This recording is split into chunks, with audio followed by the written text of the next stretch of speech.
April महिन्यात मेष जातकांना काय लक्षात घ्यायला हवं ते आपण या व्हिडिओमध्ये पाहणार आहोत. कोणते लाभ होणार या सर्व गोष्टी अगदी सोप्या भाषेत या व्हिडिओमध्ये जाणून घेऊयात.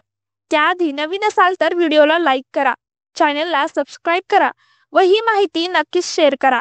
कमेंटमध्ये श्री स्वामी समर्थ, श्री गुरुदेव दत्त लिहायला अजिबात विसरू नका, ज्याने स्वामींचा आशीर्वाद नक्कीच तुमच्या कुटुंबावर राहणार आहे.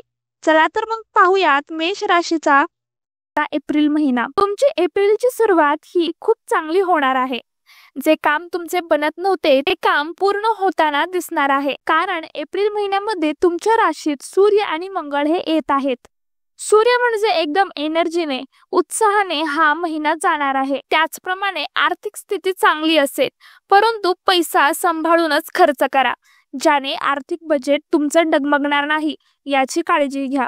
कर्म करा हा मोलाचा सल्ला दिला जात आहे. काम करा प्रामाणिकपणे, कोणत्याही प्रकारचे गैरकाम करू नये. कामामध्ये सातत्य ठेवा, आळशीपणा सोडून द्या, कारण शनिदेवाचा प्रभाव तुमच्या कर्मस्थानावर असणार आहे, हे लक्षात घ्या.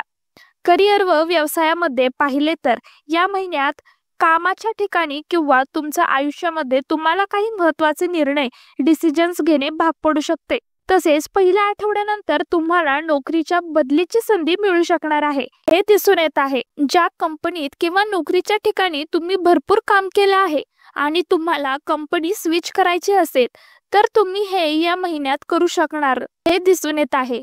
नवीन गव्हर्नमेंट अथवा प्रायव्हेट प्रोजेक्ट्सवर काम करू शकाल. तसेच हॉटेल मॅनेजमेंटचा अभ्यास करणाऱ्या विद्यार्थ्यांसाठी हा महिना अत्यंत लाभाचा आहे. सोशल मीडियावर जे लोक काम करत आहेत त्यांना देखील चांगल्या संधी, चांगले क्लायंट सोबत काम करण्याची शुभ संधी दिसत आहे. व्यवसाय धंद्यामध्ये बरकत दिसून येणार आहे. इन्व्हेस्टमेंट स्कीम्स असतील तर त्यातून चांगला फायदा होताना दिसून येणार आहे. तुमच्या हार्डवर्कला चांगल्या प्रकारे या महिन्यात यश मिळेल. आर्थिक स्थिती पाहिली तर फारशी चांगली नाही, मिक्स म्हणजेच संमिश्र प्रमाणात असणार आहे. शक्य तेवढा अनावश्यक आर्थिक उलाढालीवर नियंत्रण ठेवा. या महिन्यामध्ये मंगळ आणि राहू यांचा प्रभाव असल्यामुळे खर्च वाढू शकतो. त्यामुळे तुम्हाला असे देखील वाटू शकेल ज्या गोष्टींचा वापर होत नसला तरी विकत घेतल्या, परंतु आपल्याला लागणाऱ्या व आवश्यक गोष्टींकरिता नक्कीच पैसा आर्थिक बाजू वापरू शकता. कोणताही विचार, कोणताही डिसिजन, लहान असो अथवा मोठा, आपल्या वाडवडिलांचा सल्ला घ्या, त्यांचा विचार घ्या, ज्यामध्ये आपले आई वडील, आजी आजोबा, बहीण भाऊ व इतर व्यक्ती ज्या तुमच्या हितांचा विचार करतात त्यांचा देखील सल्ला घ्या, विचार घ्या, कारण त्यांनी आपल्यापेक्षा 4 उन्हाळे जास्त पाहिले असतात असं म्हणायला हरकत नाही. आर्थिक बाबतीत सुद्धा तुम्हाला इन्व्हेस्टमेंट्स स्कीम्स मध्ये पैसा गुंतवायचा असल्यास तज्ञांचा सल्ला घ्यावा, नाहीतर आर्थिक नुकसान देखील होऊ शकेल, हे दिसून येत आहे. वैवाहिक जीवन व प्रेम संबंध पाहिले तर हा महिना थोडा वर्कलोडचा आहे. नातेसंबंध कसे टिकवता येतील याचा विचार मेष जातकांनी करायला हवा. अत्यंत संयम हा महत्वाचा आहे.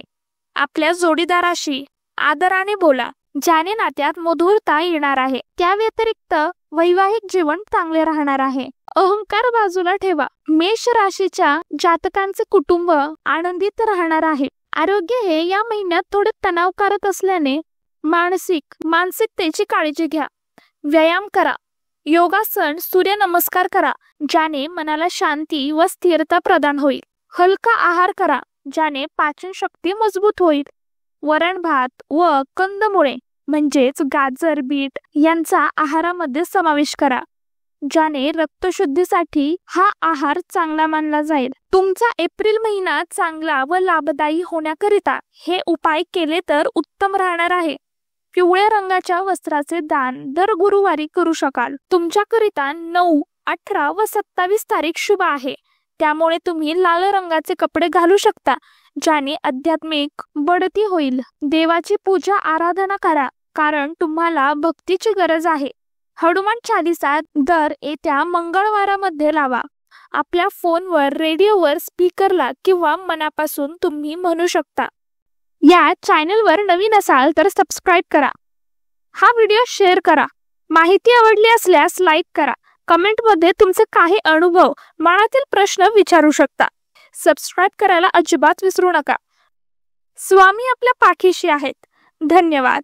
श्री स्वामी समर्थ. श्री गुरुदेव दत्त.